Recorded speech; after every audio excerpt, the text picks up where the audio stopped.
arrivé à la frontière, on a découvert que tout était faux. Cette fois-ci, c'était l'enfer.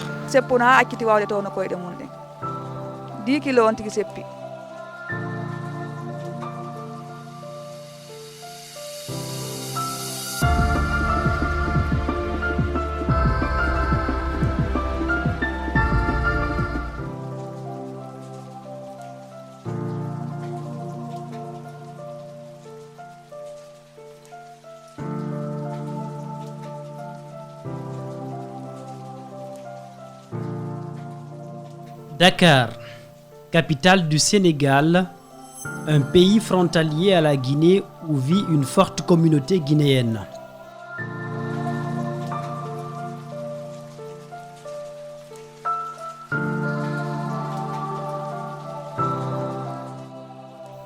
Le pays est l'un des tout premiers en Afrique à enregistrer des cas de Covid sur le continent. Plusieurs compatriotes se sont retrouvés bloqués ici. Après plusieurs mois passés sur la terre sénégalaise, nombreux Guinéens caressent enfin le rêve de rentrer après l'allègement des restrictions par Macky Sall. Bon, moi, je me suis déplacé, je suis parti jusqu'à la gare. J'ai demandé si les gens sont en train de passer, ils m'ont dit oui. Ils m'ont dit que les gens passaient sans problème, mais ok, c'était faux. Rien n'était vrai sur tout ce qu'ils disaient. Pikine, ici se trouve la gare routière Beaumaraîcher.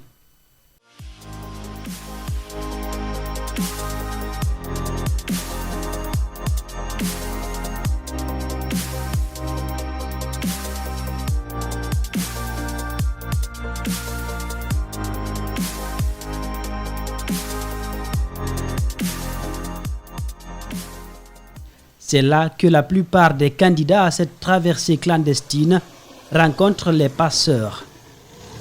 Des groupes de jeunes chauffeurs et des coxeurs qui disent être membres du syndicat des transporteurs. Chaque passager débourse environ 80 000 francs CFA, soit 1 280 000 francs guinéens. Les chauffeurs promettent aux candidats un voyage sans problème. Je ne savais pas que c'était comme ça, car les passeurs m'avaient promis que je n'allais pas souffrir sur la route. C'est pour cela que j'ai bougé. Sinon, je n'allais pas bouger puisque je suis malade. Face à la force des arguments des passeurs et l'envie de rejoindre le pays, difficile de résister.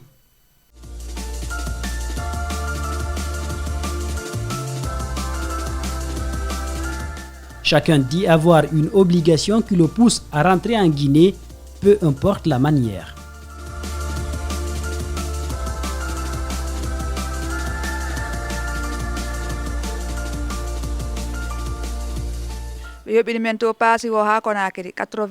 Ils nous ont fait payer le transport Dakar-Conakry, 80 000 francs CFA.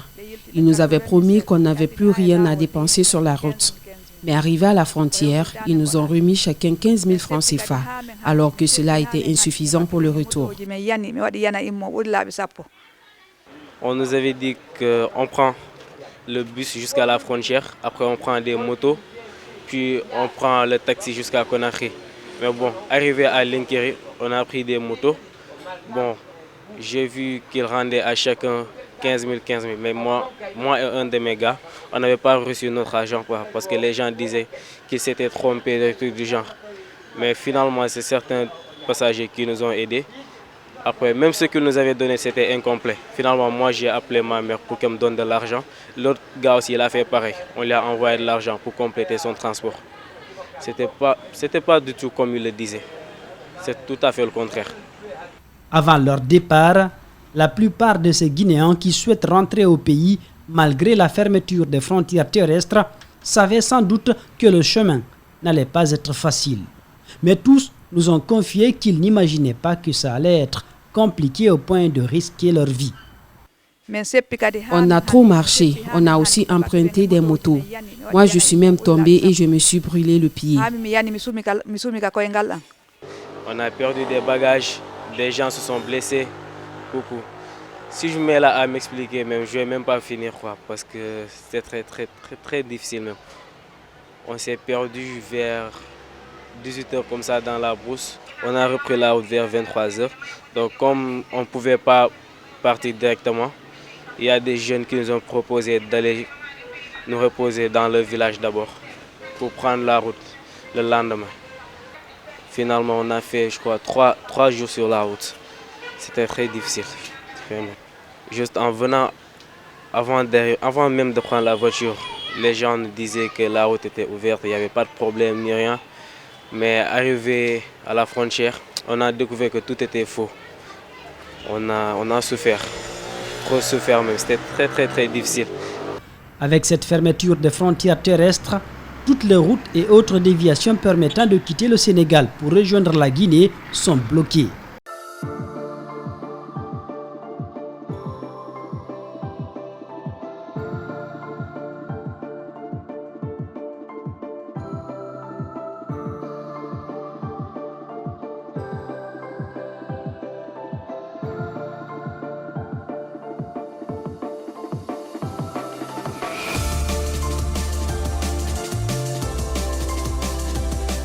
Des gendarmes et douaniers veillent au grain.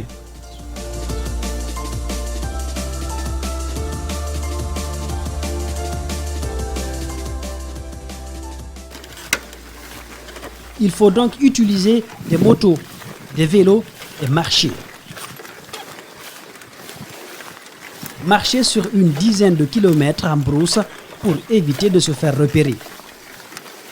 Les gens disaient que pour éviter les barrages et tout ça, on devait marcher dans la brousse, porter nos bagages sur des vélos et trucs du genre. On a marché des dizaines de kilomètres. Après, on a repris des motos. Malheureusement, les passeurs cachent la réalité aux passagers clandestins. Une surprise désagréable pour ces hommes et femmes. Ne sachant pas la réalité du chemin,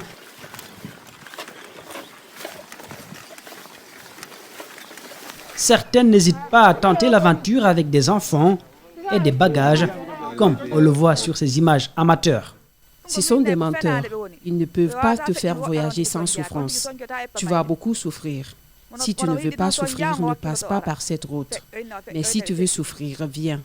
Sinon, moi je conseille à tout le monde d'attendre l'ouverture des frontières. Sur la route, cette dame a été arrêtée par des gardes frontières au même moment que d'autres passagers après avoir parcouru une dizaine de kilomètres à pied.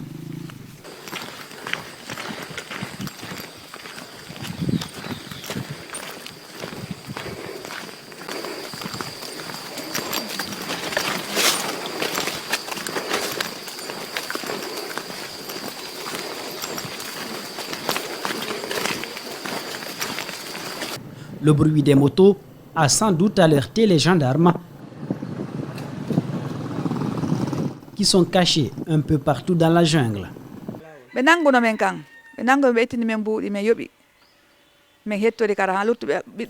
Les gendarmes nous avaient attrapés et nous ont fait payer beaucoup d'argent. Difficilement qu'ils nous ont libérés. Certains avaient fui, mais ne connaissant pas la jungle, ils se sont perdus.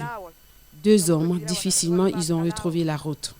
Ils ont mis des troncs d'arbres sur le passage des motos. Quand les motards ont voulu dévier, nous sommes tombés. Le gendarme est arrivé et a retiré les clés de la moto. On a poussé les motos pour aller à leur poste. On est resté là-bas longtemps avant d'être libérés. On a payé de l'argent. Ils ont eu pitié de nous à cause de moi, vu que je suis âgée et malade.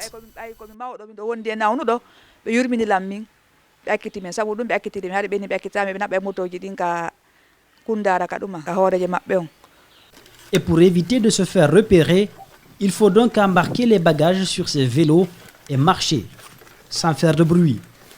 L'étape la plus dure, selon ce jeune sportif d'une trentaine d'années d'âge. Et pour moi, l'étape la plus difficile, c'était les vélos. Parce qu'on a trop marché là-bas, des dizaines de kilomètres. C'est très difficile, très même. À cette souffrance s'ajoutent les dépenses imprévues au niveau de certains postes de douane côté sénégalais.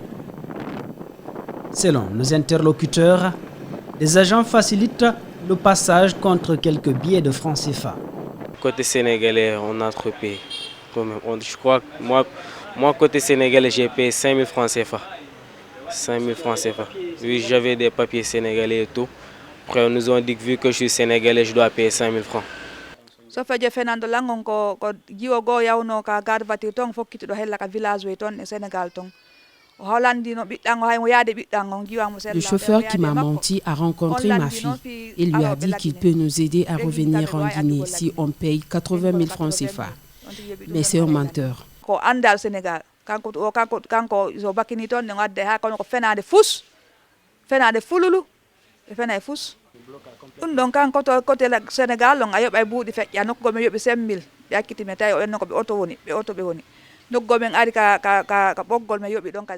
Côté sénégalais, si tu payes l'argent, tu passes facilement.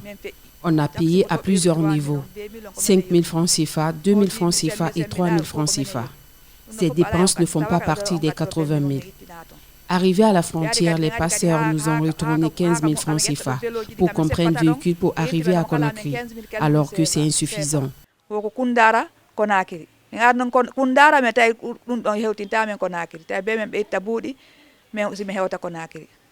Cette dame, qui est âgée d'une cinquantaine d'années, était allée à Dakar pour soigner sa fille. Mais cette mésaventure l'a marquée profondément. Elle et sa fille, ici en pantalon noir, en train de marcher dans la forêt de Oundoufourdou. Moi-même, j'ai perdu certains de mes bagages. Je n'ai pas vu le sac de ma fille. On s'est séparés de l'autre bout, alors qu'ils avaient mes bagages. Lorsqu'on nous a arrêtés, ils ont laissé le sac là où ils ont dormi, dans un village. Moi, le conseil que j'ai à leur donner, c'est de patienter jusqu'à l'ouverture de la frontière. Parce que la route là, actuellement, c'est très compliqué, très compliqué. Je leur conseille d'attendre la réouverture des frontières. Parce qu'actuellement, c'est très compliqué, je vous assure. Restez chez vous et patientez. Pareil pour Junior, qui dit avoir vécu l'enfer sur terre. C'est pas la première fois que je voyage comme ça, mais cette fois-ci, c'était hyper difficile. C'est ma première fois de vivre cela. C'est très difficile. D'habitude, on passait sans problème. Maximum 2 jours. On ne fait même pas 48 heures. Mais cette fois-ci, c'était l'enfer, si je peux le dire. Aujourd'hui, ils sont tous revenus dans leur pays et ont rencontré leurs familles respectives. Mais pour cette dame, l'aventure sénégalaise n'est pas encore terminée. Elle doit repartir sous peu afin de poursuivre les soins médicaux de sa fille. Je prie les autorités de nous aider. Ils n'ont qu'à ouvrir les frontières, car on doit repartir à Dakar pour les soins médicaux de ma fille.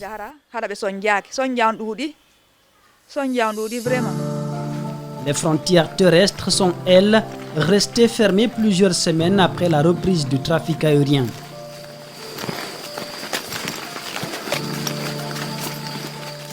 Pendant ce temps, des centaines de passagers continuent de vivre ce calvaire entre la Guinée et le Sénégal, livrés à des chauffeurs et jeunes passeurs qui veulent toujours plus d'argent, peu importe les risques.